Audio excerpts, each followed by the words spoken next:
All right. Since we're on the track, let's go down the storyline of how much Donald Trump loves veterans.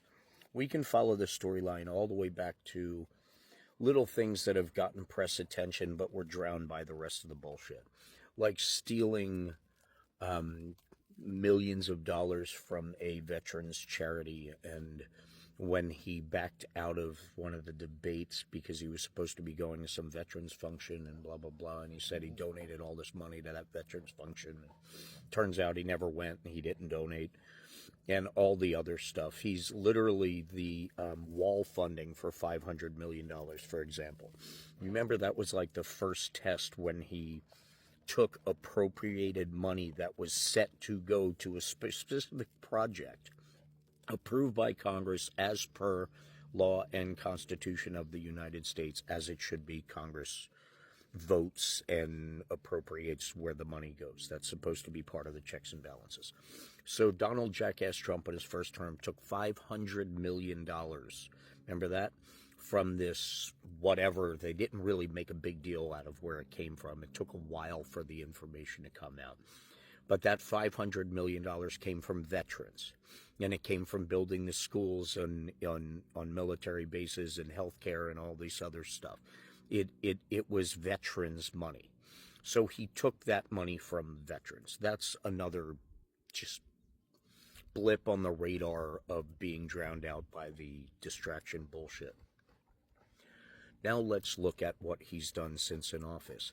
He started cutting all the veterans' funds. Part of Project 2025 is if, say, God forbid, there is a veteran, which is way too many, that is on disability and pension for the rest of their lives because of injuries sustained while protecting our country and serving our country.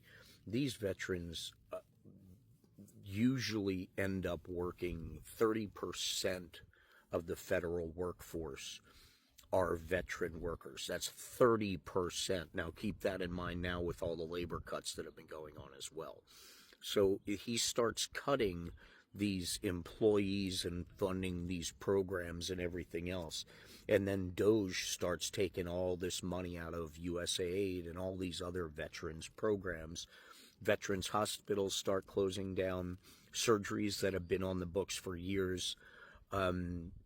Approval from FDA stuff like cancer treatment and like breakthroughs in treatments are frozen. All of that going to the veterans are frozen right when he gets into office and his girlfriend Muscatina starts her job.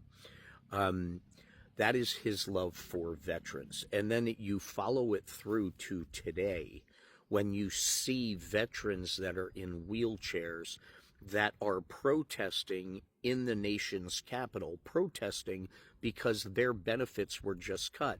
If there's a veteran with said disability plus pension, and they also get health care for their family, which is one of the way too few benefits families of military do get with the sacrifice they make for a spouse or a family member serving.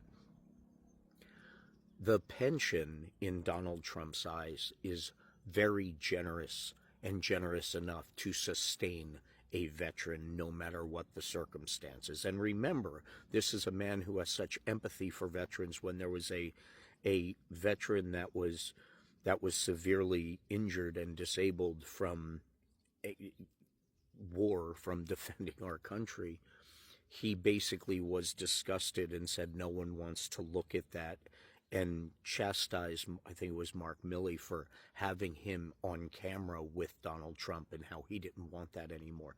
Well, veterans like that are on disability and pension, they have their pension for 10 years. Their disability is canceled. The family insurance is canceled. And that pension they have for 10 years. Sorry about your injuries. Thank you for your service, and go yourself. That's what Donald Trump is doing right now. And now he's, during the shutdown, mass firing federal workers, where 30% of them are veterans that just wanted to continue to serve the country, working for less than they deserved to begin with. And that's another example of how much Trump loves the veterans. Part 2 coming.